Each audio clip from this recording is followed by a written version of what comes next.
Today we are making chicken pesto pasta. It is a really quick weeknight meal that my family loves.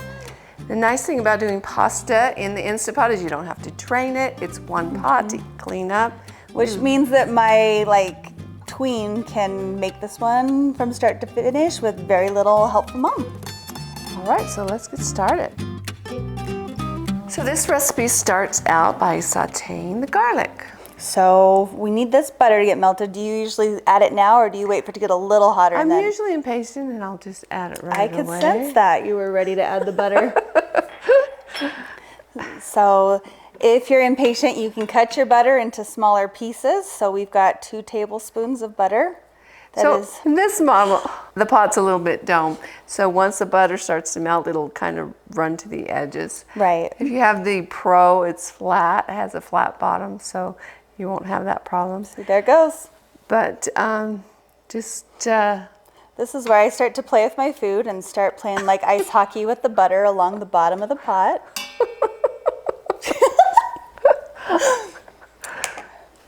Do you actually wait until all the butter's melted? You do? I thought for sure you'd add it like now. You're like, it's fine. The rest of the butter will be melted by the time it... All right, now you can stir it. Now I can stir it? Have official... All right. So our butter's all melted. We're going to go ahead and add our garlic. We just use a little garlic press so we don't have to take our time chopping it. And then once you kind of get it all distributed, you stop playing with your food. Garlic doesn't take long to saute. You don't want it to burn, so just keep an eye on it. You just want the garlic to saute a little bit to mellow out the flavor and make it so it's not such a raw flavor. Now our garlic is sauteed, we're going to add our chicken.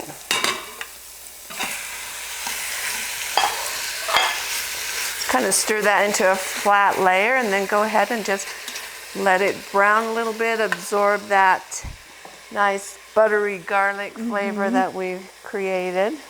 If you are in a hurry, you can skip the chicken and the garlic browning steps to make it a little quicker. I prefer the flavor this way, but you know, sometimes when you just got to get food in your kids' bellies, go ahead and skip it. Yeah, so this isn't to cook the chicken, you're actually going to cook the chicken with the pasta. It's just to give it that flavor. Yeah, so that looks pretty good. Yep. If at any time you notice the garlic start to become a little brown or you feel it sticking with your spoon, you can always add a little bit of your chicken broth. You do not want that to get burned on. Yeah, I think we go ahead and add our broth. Okay. So when I'm cooking this, I generally will add the broth and then I'll add the spices and then I'll put the pasta on top and then the water. And I'm just giving it a little stir and just checking the bottom of the pot, making sure that there's nothing on there. If there is, the chicken broth will help to glaze it. Yep, all right, so we'll just do a little bit of salt. And I think this might be the salt, that was the sugar. A little bit of salt, a little bit of sugar, a little bit of pepper. And then we'll take our pasta. We are using just a cavatappi pasta. It's got little twirly ridges. Twists. That soak up that catch the sauce and make it yummy. So once you get it in there, we want the pasta to just be kind of in a nice flat layer on top. Go ahead and add the water. I want it flat first. So I tend to I'll give it a little smash just because when you add the water, it should come right up to the top of it. There you go. And if you need, you can always add a little bit more water, but I wouldn't add a ton more water because then you'll have to saute it after the fact. Yeah. So that looks great. Okay, so we've got our silicone gasket is in place. We will line up our little notches, twist it. Oh, got to turn off the saute setting. Okay, so line it up and then pressure cook in 4 minutes. Okay, so we'll press pressure cook and it's on custom, so we'll select that and high pressure, and we'll change the time to 4 minutes. Press the start button.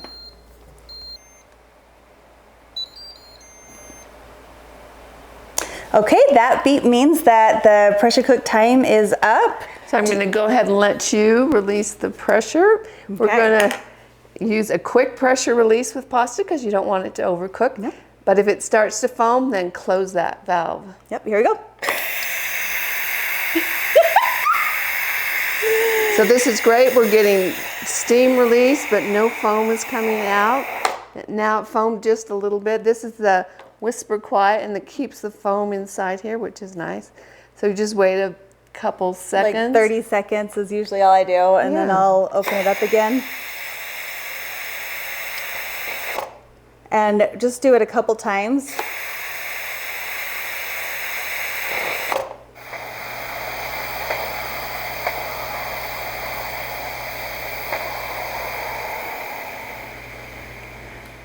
Okay, so I heard the float valve drop. I'm going to go ahead and open it. Out. You're going to give your pasta a nice stir. Oop, that's a little hot. Yeah, so that looks great. Now you can see a little bit of water in there, so we're going to go ahead and thicken it and make our sauce right here in the pot. So I like to kind of push things over a little bit, so I've got kind of a more liquidy side. And I am going to go ahead and cancel the keep warm setting. And we're going to put it on saute and 30 minutes and custom level. And I'm going to turn the level down. I've stirred together some cornstarch and water so it's nice and smooth. If there's ever any lumps in it, that will translate to your sauce. So you want to get it smooth before you add it. And then I'll just kind of add it right to that liquid right there and then give it a good stir. Cornstarch has to reach a specific temperature before it will activate and start to thicken. Yeah, so I always just let it come to a boil. Then you know it's reached that, and it'll be nice and thick for you. Yep, so we'll let it sit for a minute while it boils. It should get there pretty quick. You see that we have nice big chunks of chicken. I just cut them a little bit bigger when I'm cooking pasta and chicken at the same time because I don't want to overcook that chicken. So you can already see that the sauce is thickening up. It's starting to coat the pasta. Should we go ahead and add the... yeah, I hear it bubbling in there. Yep, so I like to stir in the pesto next. Your favorite jarred pesto, or if you have homemade and want to make that, that's awesome. Stir that in. I like to do the pesto next because it takes a little more stirring. I usually add my tomatoes and mushrooms last so that they still are in pretty shape. Is that the way you say it? Pretty shape? Yeah, it holds their shape better and then adds a nice bright red color with the tomatoes. So you've got red and green, and the pretty sauce once you add the cream is going to be a beautiful color. So I think that looks about right. And another thing to keep in mind is pasta thickens as it cools, so you want it to be a little bit more liquidy than you would normally serve it, because by the time you get it dished up and into bowls, it will be perfect. So we add our cream.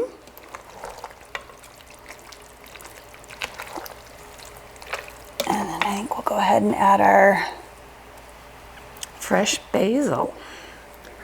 Or is that chopped parsley? I think it's parsley. Okay. We'll go ahead and add our mystery green leaves that we pre-measured according to the recipe. It's basil. It's basil. So stir in that fresh basil. And then at this point, I usually don't add the tomatoes or the mushrooms. I add them to individual bowls to suit the preferences of each of my children. But we've got the tomatoes. We'll go ahead and dump those in. We use Roma tomatoes because they're less watery. I really like making this when tomatoes are in season. You just go out and you grab a good one. But I like this one. It's good any time of year. And then we've used canned mushrooms. If you wanted to saute some mushrooms and use fresh, that would be totally awesome too. Yeah, we just have limited mushroom lovers in our house, and so we keep it separate. And look how creamy and delicious Really that pretty. looks. Should we add them? Yeah. Let's just stir in the mushrooms. Okay. And again, just nice and gentle so our tomatoes don't completely lose their shape.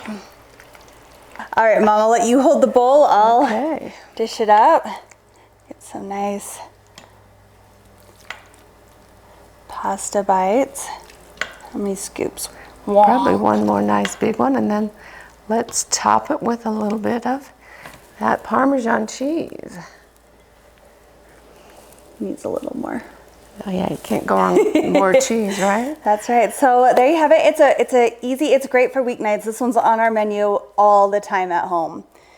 So would love to hear how you like it. Be sure to leave us some comments down below. And Like and subscribe. yeah, thanks so much for watching.